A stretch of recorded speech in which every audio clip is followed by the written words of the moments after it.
महात्मा उपासक डॉक्टर सोहनराज तातेड़ पुनरुत्थान और आत्मविज्ञान के बाद अब ला रहे हैं सनातन सत्य, जैसी दृष्टि वैसी सृष्टि, कुदरत, कुदरती रचना एवं कुदरत के कानून से शाश्वत सुख की प्राप्ति। लॉगिन करें www.drsohanrajtated.com, YouTube channel doctor Sohanraj Tated, play store से डाउनलोड करें mobile app doctor Sohanraj Tated. ओम ह्रीं नमो अरहंताणं, ओम ह्रीं नमो सिद्धाणं, ओम ह्रीं नमो आयर्याणं, ओम ह्रीं नमो उवजायाणं, ओम ह्रीं नमो लोये सव साहुणं, ओम ह्रीं नमो लोये सव साहुणं। ऐसो पंच नमोकारो सव पावपणासनो मंगलाणं सबे सिंह पडमं हवै मंगलं, पडमं हवै मंगलं। ओम नमो भगवते वासुदेवाय, ओम नमः शिवाय। जय सच्चिदानंद। भाइयों और बहनों, मातृशक्ति को नमन। आज का हमारा बहुत ही सुंदर विषय अज्ञा एवं प्रज्ञा का संसार। अज्ञा का अर्थ होता है मन वचन काया से जुड़ी हुई सारी प्रवृत्ति, वो अज्ञा का अकाउंट कहलाता है। यानी जिस जगत में हम जी रहे हैं, जिस जगत के अंदर खुली आंखों से दुनिया को देख रहे हैं, सुबह से शाम जन्म से मृत्यु तक जो जीवन जी रहे हैं, वो सारा अज्ञा का संसार है। और प्रज्ञा का संसार का मतलब जब हम आंख बंद करके भीतर झांकते हैं और प्रभु का स्मरण करते हैं, और जिसके थोड़ा ज्ञान लिया हुआ हो और जिसके तीसरा नेत्र खुल गया हो, उसको प्रज्ञा का संसार दिखाई देता है। प्रज्ञा मोक्ष की अभिलाषी है। प्रज्ञा हमेशा आपको अच्छा चिंतन कराएगी। आर्ट ऑफ द विजन को दिव्य दृष्टि बोला जाता है, इसको कुंडलिनी जागरण भी कहते हैं। ये सारा प्रज्ञा का संसार है। हमारे को ज्ञान लेने के बाद में सदगुरु की, या कहना चाहिए ज्ञानी पुरुष की कृपा के द्वारा, उनके अतिशय से, उनके पुण्योदय से, हमारे पुण्योदय से, भाग्योदय से जब हमको ज्ञान मिल जाता तो ज्ञान में हमारी प्रज्ञा जागृत हो जाती है। हमको जो अकर्ता बना दिया जाता है। हमारा अनंतानुबंधी कषाय है जो दर्शन मोहनी है, उसको भस्मीभूत किया जाता है। ऐसी स्थिति के अंदर हमारे शुद्ध परमात्मा स्वरूप जो भीतर विराजमान है, उसकी भाव सत्ता से एक प्रज्ञा जागृत होती है। और वो प्रज्ञा जो है जीवन भर जन्म जन्मांतर तक काम करती है। और वो जब तक काम करती रहेगी जब तक कि किसी प्राणी की मुक्ति हो करके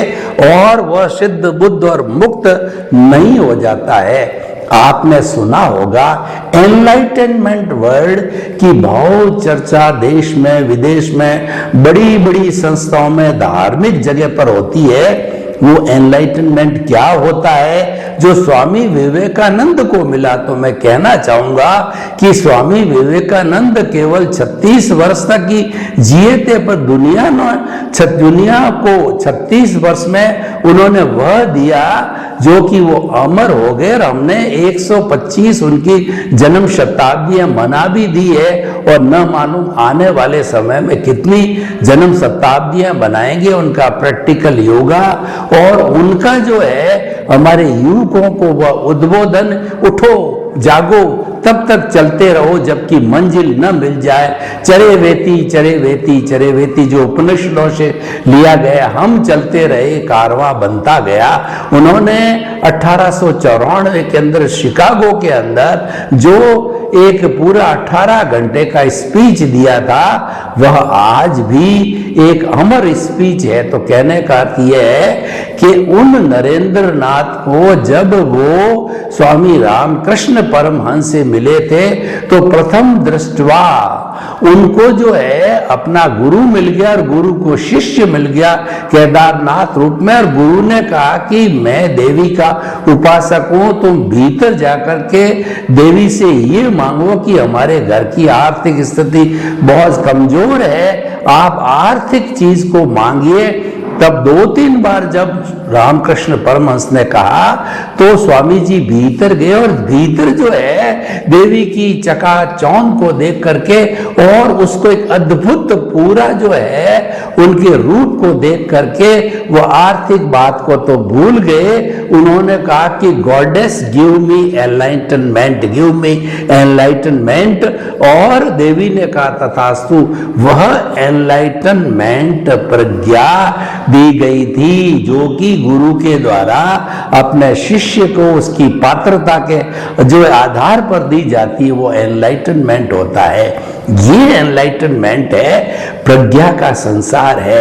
ये बहुत ही सुंदर विषय है और इस विषय की भेद रेखा को देखें तो प्रज्ञा और अज्ञा बिल्कुल ये दोनों सगी बहनें हैं। ये दोनों साथ रहती है और दोनों की कहना चाहिए कि दोनों के मकानों की दीवार एक ही है, उनको अलग अलग किया जाना बहुत ही मुश्किल है। जैसे कि हमारा शरीर है, उसके भीतर आत्मा रहती है, कोई भी लकड़ी है उसके भीतर अग्नि रहती है और तिल के अंदर तेल रहता है, दूध में घी रहता है और दूध के अंदर शक्कर रहती है। तो हालांकि दोनों अलग अलग है, उनको विधि के द्वारा अलग किया जा सकता है, लेकिन वो रहते साथ ही है। वो टंकोत्कीर्ण कहलाते हैं। टंकोत्कीर्ण का अर्थ ये होता है, अगर आप कुछ तेल की बूंदें पानी के ऊपर डाल दीजिए, उस पानी को मथते जाइए, बिलोना करते जाइए, बिलोना करने के बावजूद भी वो तेल की बूंदें पानी से कभी जो है वो मिक्स नहीं होंगी, दोनों साफ साफ दिखाई देगी। दोनों साफ साफ दिखाई देने का अर्थ ये है कि दोनों अलग अलग है। इसीलिए ये भेद विज्ञान ये कहता है कि मैं मन वचन काया से मुक्त ऐसा शुद्ध आत्मा हूं। मन वचन काया ही शरीर में रहते हैं, इस शरीर का नाम ही मन वचन काया है, लेकिन शुद्ध आत्मा भी इसके अंदर रहती है। ये दोनों क्यों रहती है? क्योंकि अज्ञा और प्रज्ञा को जोड़ने वाला है वह अज्ञान है, वो फेविकॉल है। मैं आपको उदाहरण देना चाहता हूं कि मेरे को फर्नीचर बनाना है और फिनिश की हुई लकड़ी मेरे पास में एकदम तैयार है और दूसरे हाथ के अंदर मेरी चॉइस की सनमाइका, अभी सनमाइका को मैं उस फिनिश की हुई लकड़ी पर चेपना चाहता हूं। तो खाती क्या करता है कि मार्केट से जो हाई ग्रेड का फेविकॉल लेकर के आता है, उस फेविकॉल को लकड़ी के ऊपर लगाता है और लगा करके और जिस आकार की सनमाइका को लगाना होता काट करके उतनी लकड़ी पे लगा के उसको दबा दिया जाता है 24 आवर्स तक। और दबाने के बाद जब उसको खोला जाता है दोनों एक मेक हो जाते हैं, जबकि पहले दोनों एक थे।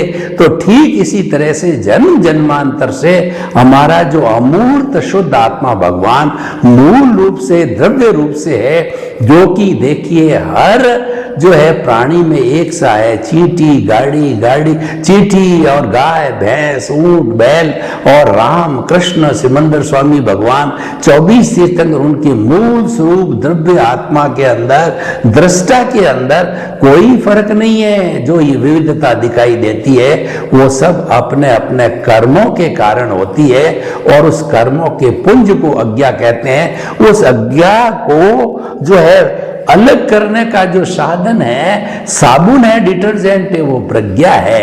वो प्रज्ञा अगर आपका जब उदय और प्रबंध चल रहा है, जो पिछले जन्म से आप अज्ञा का संसार लेकर के आए हो, हम क्या करते हैं देखिए, हम कोई भी धंधा करते हैं तो धंधे के अंदर हम सेल करते हैं, परचेज करते हैं, और सेल और परचेज के बाद के अंदर हमको प्रॉफिट मिलता है, वो ग्रॉस प्रॉफिट होता है। उस ग्रॉस प्रॉफिट में जितने भी खर्चे हैं, बिजली के, पानी के, किराए के और हमारे मुनीम जी के, सब कुछ देने के बाद 2, 5, 10% जितना भी हमारा नेट प्रॉफिट मिलता है वो हमारा प्रॉफिट, ये हमने अर्न किया। तो पिछले जन्म में भी हमारा जीवन काल में यही होता है कि जो कुछ भी हमारा उदय प्रारब्ध मैकेनिकल मोड से जो हम पिछले जन्म से लेके आए हैं, जो कि नियत है मन वचन काया तथा उससे जुड़ी हुई हर अवस्था मात्र कुदरती रचना है। और वह कुदरती रचना वो नियत है, फिक्स है, व्यवस्थित है, उसमें फेर बदलने की हमारी कोई गुंजाइश नहीं है। फेर बदल क्यों नहीं कर सकते? मैं आपको उदाहरण देता हूं। देखिए, उदाहरण के द्वारा स्थिति क्रिस्टल क्लियर हो जाती है। ये जितनी फिल्में बनती है उस फिल्मों के अंदर डायरेक्टर जो है वो हीरो को, हीरोइन को, विलियन को जो भी शॉट्स दिए जाते हैं उनको डायरेक्शन देता है। अगर वो सही तरह से डायरेक्शन बोल करके ऑडियो वीडियो जब तक सही नहीं होता वो कहता है कट, यानी उस जो है शॉट को काट दिया जाता है, सही को रख दिया जाता। कट कट करते कई वर्षों के अंदर 2-2.5 घंटे की फाइनल फिल्म बनती है, काट छांट के द्वारा, एडिशन डिलीशन के द्वारा, संशोधन के द्वारा।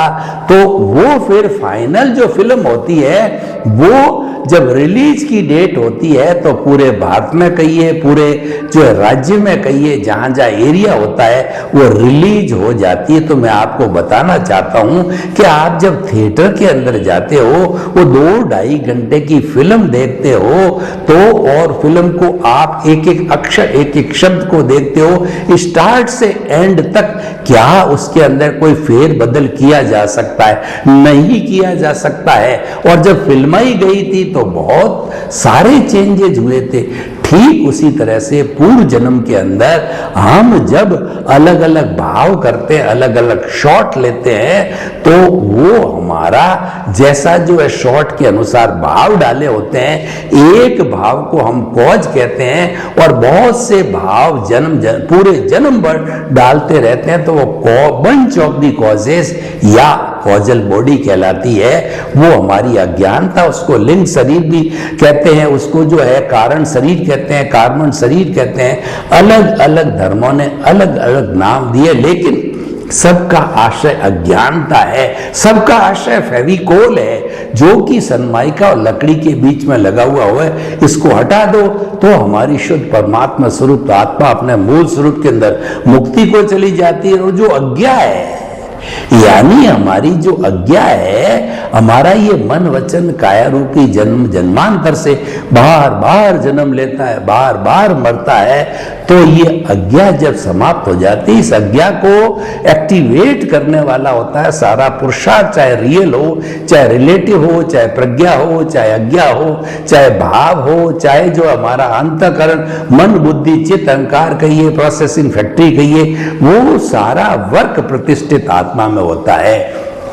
यानी प्रतिष्ठित आत्मा हमारे इस जो है शरीर के अंदर कहिए, वो जिसको तेजस शरीर कहते हैं, जिसको हम अवचेतन मन कहते हैं, वो भीतर रहता संसार की सबसे बड़ी फैक्ट्री है। और उसी सिद्धांत के ऊपर ये बड़ी बड़ी ऑटोमेटिक फैक्ट्रियां, चाहे कपड़े की हो, चाहे फूड प्रोडक्ट की हो, चाहे किसी अन्य चीज की हो, मैकेनिकल हो, चाहे हमारे काम आने वाले सैनिक जो है शस्त्र वगैरह हो, सभी फैक्ट्रियां उसी आधार पर बनी है। तो प्रतिष्ठित आत्मा जो है सारा अज्ञा और प्रज्ञा का संसार है, क्योंकि मूल आत्माएं वह अक्रिया है, उसकी प्रेजेंस है और वह कुछ भी नहीं करती है, उसकी प्रेजेंस नहीं हो तो हमारे राम नाम सत्य है, हम डेड बॉडी है, हम बोल नहीं सकते, कोई एक्टिविटी नहीं करते, तो वो तो हमारा एक ऑर्नामेंटल आइडियल प्रेजेंस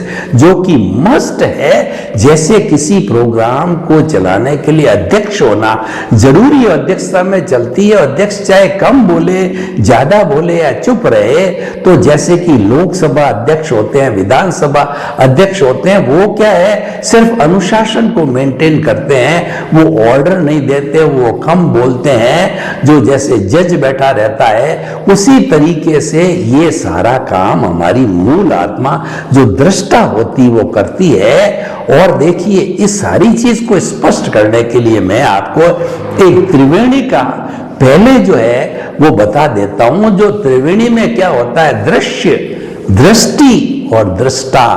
दृश्य का अर्थ होता है खुली आंख से हमारी जहां तक दृष्टि जाती है, हम जो चित्र देखते हैं वो सारा दृश्य कहलाता है। खुली आंखों से, इंद्रियों के माध्यम से जो देखा जाता है वो सारा दृश्य कहलाता है, वो फोटो कहलाता है, वो हमारा पिक्चर कहलाता है। अब उस दृश्य को पाने के लिए आंख खोलना जरूरी है, बंद आंख से तो वो दृश्य दिखेगा नहीं। एक जन्मांध है उस संसार के दृश्य को कैसे देख सकता है, यहाँ कमरा है, यहाँ स्टूडियो है, यहाँ पेड़ है, यहाँ पौधे हैं, सामने कोई खड़ा है, जन्मांध नहीं देख सकता। उसके भीतर रेटिना वर्किंग में होना चाहिए, उसके प्रकाश होना चाहिए दृष्टि के अंदर, तो वह उस प्रकाश के माध्यम से, दृष्टि के माध्यम से ही दृश्य को देखता है। तो मूल दृष्टि हो गई, लेकिन इसके भी बियॉन्ड में जावें कि वो दृष्टि आती कहां से है। जो हमारी ट्यूबलाइट जल रही है वह ट्यूबलाइट के अंदर इलेक्ट्रिसिटी आती कहां से, वो आती पावर हाउस से। अगर आपके सारे उपकरण लगे हुए हैं घर के अंदर, टीवी है, फ्रीज है, ओवन है और भी एसी है वगैरह, पंखे सब लगे हुए हैं, लेकिन बिजली नहीं, तो वो कोई काम के नहीं है। तो जब पावर हाउस चलाता है और बिजली आती है तो ये सारी चीजें संचालित होती है। उस पावर हाउस से हमारा वो दृष्टा कहलाता है। उस पावर हाउस से 60 खरब कोशिकाएं हमारे शरीर के अंदर एक एक को ताकत मिलती है और वो एक्टिवेट होती है। देखिए ये हमें लकवा क्यों मारता है, ये हमको कोमा क्यों आता है, उस स्थान की जो जो कोशिकाएं, 60 खरब कोशिकाएं पूरे शरीर में है, तो जिस शरीर के अंदर हमारा प्रकाश नहीं पहुंचता, दृष्टा की दृष्टि नहीं पहुंचती, दृष्टा की एनर्जी नहीं पहुंचती, खून नहीं पहुंचता, तो वह स्थान इनएक्टिव होकर के लकवा मार जाता है, कोमा हो जाता है। यानी there is no circulation of the vitality, no circulation of the blood, no circulation of the power of the soul. तो वह दृष्टि देने वाला दृष्टा है। तो आप समझ गए, पावर हाउस है वो हमारी आत्मा है, वो तो दृष्टा हो गया, उसकी only presence, no other function at all. और दृश्य है वो खाली दिखाई देता, वो दृश्य वह कुछ भी नहीं करता है। काम कौन करती है, दृष्टि करती है। सारा जो एग्जीक्यूशन पार्ट होता है वो कार्यपालिका करती है। राष्ट्रपति सिर्फ मोहर लगाता है और नीचे वाले जो केंद्र का रूल होता है वो लागू करते। रूल कौन बनाता है, एग्जीक्यूशन वाले बनाते हैं। राज्यसभा और लोकसभा बनाती है। जब वो कानून कायदा पूरे हिंदुस्तान के अंदर लागू होता है तो वो दृष्टि मुख्य है। ये दृष्टि जो है ये हमारी प्रतिष्ठित आत्मा, उसके दो विभाग हो गए, अज्ञा और प्रज्ञा। अज्ञा भी दो तरह की है, प्रतिष्ठित आत्मा दो तरह की है। एक तो क्या होती है, चार्ज होती है जो पिछले जन्म से लेकर के आते हैं, उसको हम उदय और प्रारब्ध कहते हैं। वो मैकेनिकल पार्ट है, उसके अंदर हमारी कोई स्वतंत्रता नहीं है, मन वचन काया तथा उससे जुड़ी हुई हर अवस्था मात्र कुदरती रचनाएं। अवस्था हमेशा टेम्परेरी होती है, अवस्था मात्र नाशवान होती है, ये आने वाली होती है, जाने वाली होती है। सुख आता है वह भी चला जाएगा, दुख आता है वह भी चला जाएगा। ये सब अवस्थाएं हैं, तो ये अवस्था टेम्परेरी होती है। ये इसको टेम्परेरी अवस्था, ये जो होता है ये मैकेनिकल मोड में होता है।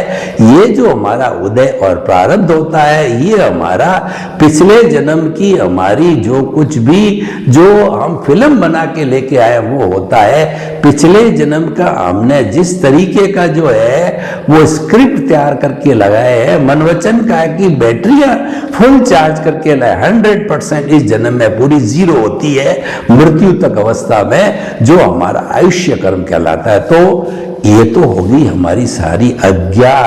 अज्ञा का अर्थ होता है नो चेंजेस, उसके अंदर नो फ्रीडम। क्यों कि ये कुदरती रचना है। ये तो पिछले जन्म में मृत्यु के समय ही कुदरत ने आंसर शीट अपने हाथ में ले ली थी और कुदरत ने कहा था जैसा तुमने आंसर शीट में लिखा है वैसा मैं अगले जन्म में तुम्हारे को रिजल्ट दूंगी। अगर अच्छा कार्य किया, अच्छा लिखा है तो आपको पुण्य मिलेगा, खराब लिखा है तो आपको पाप मिलेगा।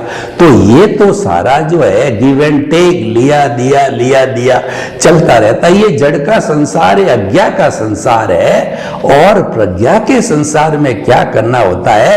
प्रज्ञा के संसार में, क्योंकि वो आत्मा की प्रतिनिधि में पूरी फ्रीडम है, क्योंकि जो कुदरत का कानून है वह हमारी चेतना पे, हमारी आत्मा के साम्राज्य पर लागू नहीं होती। और आत्मा साम्राज्य की हेड होती है वह प्रज्ञा होती है। वो क्या करती है? जब कभी अज्ञा के साथ जुड़ गए, हम उदय प्रारब्ध के साथ में जुड़ गए, रहना चाहिए, मुक्त रहना चाहिए। हमने क्या है, हमारे जो है इंट्यूशन पावर में, प्रज्ञा के सेंटर में क्या दिखा रखा है? वो art of the vision, Divya दृष्टि में हमने उस केंद्र में क्या रखा है? हमने केंद्र में रखा है कि मन वचन काया से मुक्त, ऐसा मैं शुद्ध आत्मा हूं। वो हमारा मेन प्रिंसिपल है, वो हमारा एग्जिस्टेंस है, वो हमारा अस्तित्व है। और उस अस्तित्व के सारे चलेंगे और इन अवस्थाओं को समाप्त कर देंगे, प्रतिष्ठित आत्माओं को समाप्त कर देंगे, अज्ञानता को हम समाप्त कर देंगे, अज्ञा को हम समाप्त कर देंगे, हम मन को समाप्त कर देंगे। तो हम जो है हमारी जो फुल फ्रीडम, जिसको कि मोक्ष कहते हैं, वो प्राप्त कर सकते हैं। तो ये हमारी जो प्रज्ञा है ये कंट्रोलिंग पावर है। ये जब कभी भी हम मुक्तता से हम जुड़ने लग जाते हैं, युक्त हो जाते हैं। मुक्त की जगह जब युक्त वो फोर्स चलता है कर्मों का, उसमें हम युक्त हो जाते हैं। इतना पावरफुल होता है वो अज्ञा का जो उदय प्रारब्ध, इतना पावरफुल होता है। अच्छे अच्छे सन्यासी हिल जाते हैं, बड़े बड़े पहुंचे हुए दिग्गज जो है हिल जाते हैं। उसके अंदर हमारे को सम्यक ज्ञान दर्शन, जो कि हमारे उसकी दिव्य दृष्टि में कहिए, आर्ट ऑफ द विजन में कहिए, केंद्र में कहिए, फिट होता है। उसकी एप्लीकेशन करो, तुरंत एप्लीकेशन करो। ये एप्लीकेशन प्रज्ञा करवाती है। वो प्रज्ञा सम्यक ज्ञान दर्शन को जो आपका युक्त हो रहे हो, जुड़ रहे हो, उसके ऊपर जो है वो लागू करती है। एप्लीकेशन ऑफ द सम्यक ज्ञान दर्शन, application of your development of the last birth और दिस बर्थ, उसकी एप्लीकेशन करने में क्या होता है? आप पुनः जो है अज्ञा से मुक्त हो जाते हो। कोई कर्म का बंधन नहीं होता, इसको शुद्ध भाव कहते हैं। और इससे जो पुण्य का संचय होता है वो हमारे मोक्ष के लायक और सहायक होता है, वो हमको मुक्ति की ओर ले जाने वाला होता है। तो हम ये कहना चाहते हैं कि अज्ञा तो मैकेनिकल है, उसमें आपकी कोई स्वतंत्रता नहीं, 100% आप स्वतंत्र हो। और प्रज्ञा जो है वो चेतना से जुड़ी हुई, जिस पर कुदरत का कानून, कुदरत की रचना, कुदरत लागू नहीं होती है, आप उसमें स्वतंत्र हो, पूरे 100% स्वतंत्र हो। तो आपकी स्वतंत्रता का अर्थ यह है कि आप नए भाव मत डालो, भाव डालने से अज्ञा खड़ी हो जाएगी, तो नए भाव मत डालो। और ये जो जंक्शन पॉइंट, प्रज्ञा का जंक्शन पॉइंट है, ये बड़ा इंपॉर्टेंट है। इस जंक्शन पॉइंट पे, इस धरातल पे बहुत सी बातें, बहुत से गुण, बहुत से मूल्य आकर के इकट्ठे होते हैं। मैं उनका नाम बताता हूं। प्रज्ञा आती है, उसके बाद के अंदर जुदापन की जागृति आती है, आपका भेद विज्ञान आता है, आपका जो है वो सम्यक ज्ञान दर्शन आता है, और आप जो है उनकी एप्लीकेशन करते करते जो है आपका जो डायरेक्शन होती है, आपकी जो डायरेक्शन का अर्थ ये हो गया है कि आपकी जो रॉन्ग बिलीफ थी वो समाप्त होकर के राइट बिलीफ में हो जाती है, दृष्टि ऊपर की ओर हो जाती है, आपका कुंडलिनी जागरण हो जाता है, तो वह जो ऊर्ध्वमुखी होकर के वह ऊपर की ओर जाकर के यानी वो मुक्ति की ओर जाने लग जाती है। तो हम ये कहना चाहते हैं अज्ञा अधोमुखी है, नीचे की ओर ले जाने वाली है। प्रज्ञा जो है ऊर्ध्वमुखी है, वो भीतर ले जाने वाली है, और उसका जो जंक्शन पॉइंट है जहां आकर के सब मिलती है, उपयोग किया जाता है, वह हमारा प्रज्ञा का संसार है। उसके नीचे अज्ञा का संसार है और जंक्शन पॉइंट से ऊपर प्रज्ञा का संसार है।